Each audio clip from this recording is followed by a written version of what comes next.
Astrology and Poetry, a chapbook, created, directed, and presented by Reverend Dr. Dickie Joe Mullen. A Curiosity of Pyewackets is a chapbook Dr. Mullen recently wrote about a litter of kittens in her backyard, and it's a wonderful story. As Dr. Mullen discusses the idea of the chapbook, which is an old idea that was from the previous century, the end of the video will have a slide similar to this one informing you how you may purchase one of her chapbooks, and she would be delighted to send you a copy. 3, 2, 1, go. This is astrologer and paranormal investigator, and one-time English major with astrology and poetry and a chapbook. I love chapbooks. They're small, handmade books. They first appeared in the late 1700s, and they originally were just one page that would be folded to make 8 or so small pages. And on each part would be a drawing, maybe a poem or a joke or a recipe, different thoughts and philosophies. And the format has been revived in modern times as a way to present poetry and short books.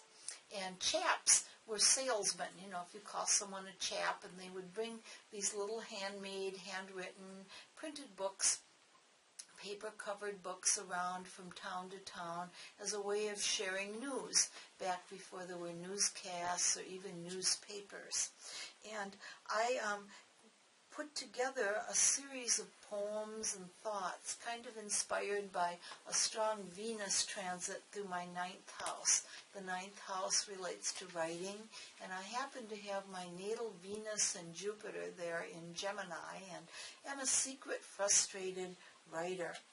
The first poem that I'd like to share with you was inspired by the recent controversy involving the removal of a Confederate soldier's statue from the Lake Eola Park here in Orlando to the Greenwood Cemetery. The statue's been there for over 100 years. It shows a very young Confederate soldier who is nicknamed Johnny Reb. And after Johnny Reb was expelled from Lake Eola, he was secretly refurbished and cleaned up. Some of us wondered if he would ever appear. I look on him as an historic figure rather than a symbol of repression and hatred from an earlier era. He's now in the Confederate burial section of the Greenwood Cemetery in Orlando. And bicycling through the cemetery some time back, I felt this presence of the earthbound spirits from some of the Confederate soldiers buried there, very excited and stimulated by the statue.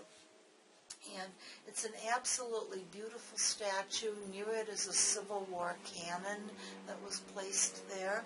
And here is my tribute to Johnny Reb. Johnny Reb, a lost crown who could reach, lines said by statesmen and historians each. That flag left soldier frozen in contradictions, looking and loving toward sunset for benedictions. He's facing toward the west or the sunset, and watching the sunset on that white piece of marble that's been cleaned and looking at the history of the statue, it was just chilling. The second poem that I have explores the dreams and shadows and expectations of the multitudes who come to Florida from afar. Our Sunshine State is a mecca. It's said that everyone on the planet comes to Orlando at least once. It certainly seems like it. I don't know if that's true, but it's very, very crowded. Some people do well here, and some do not. So this is Heart of Florida. Sea and sky, bright and bluest, your welcome is open, sincere and truest. Florida, I love you. Life to become a dream, it seems, orange blossom scented, sunbeams. Florida, I love you. Listening to the breezes, all sounds right. There is so much to make the heart turn bright.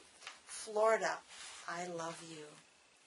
This next poem is a free verse. It was published in one of the publications that I contribute to in 2007, The Witch's Almanac, written under one of my nom de plumes, Marina Bryany. It was adapted from a Native American creation legend, retold, whose hero is a brave little muskrat who saves the world after a great flood. Flood stories are a leitmotif that we see from Noah to the Epic of Gilgamesh and others. So this is about Wena Bazuhu, and that's the name of the little muskrat. O great spirit, whose voice I hear in the winds, whose breath gives life to everyone, make me ever ready to come before you with strong hands and a straight eye. Make me wise so that I may understand what wisdom you have hidden in each leaf and rock.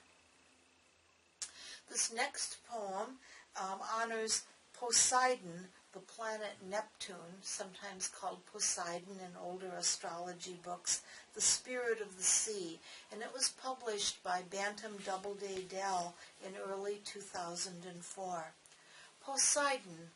Poseidon, lord of the lair, twitched his shoulders, flung back his hair. The frigate entangled in waves of Neptune, immobile it sank for dank depths' doom. But a comb of sea pleed brushed that head like fire, melting anger, freezing ire. The frigate quivered, it wept soon, not knowing the inconstancy of any Neptune. Neptune is the planet of illusion and confusion. It has a deceptive quality, like the world beneath the sea. We never are quite sure what we have with Neptune. The final poem that I'd like to share with you in this little chapbook was published also by Bantam Doubleday Dell, and its message is intended to inspire those who are young and who feel overwhelmed at the prospect of an uncertain future, and it uses astrology as a metaphor for guidance throughout our lives. It's called, Hey, Mr. Astrologer. Hey, Mr. Astrologer, hear me please, and make me a dream. Drape it to cover up things as they seem. Weave me a trapping web, airy and light, to capture forever my share of delight. Focus your magical lens on the beam that binds me to destiny's intrepid scene. Locate a dreamboat equipped with a sail, one sturdy and staunch in the face of life's gale. Then pass me the compass, unerringly right, that points my direction, my aim, and my flight. Away from a view of things as they seem. So, hey, dear Mr. Astrologer, make me a dream. This concludes the chapbook. Tracks are sometimes a part of chapbooks, and I hope you've enjoyed this little foray into astrology and poetry. This is Dickie Jo in Orlando, Florida, wishing that your life be bright, magical, and poetic. Dr. Mullen discussed at the end of the video how to purchase a chapbook from her. This is one of 3 or 4 that she's already written and will continue to do. It's an interesting genre of literature. In here, I have her email address, skymaiden@juno.com. That is how you would be able to contact her so that she would gladly send you a copy of The Curiosity of Pyewack. It's a very heartwarming and wonderful story.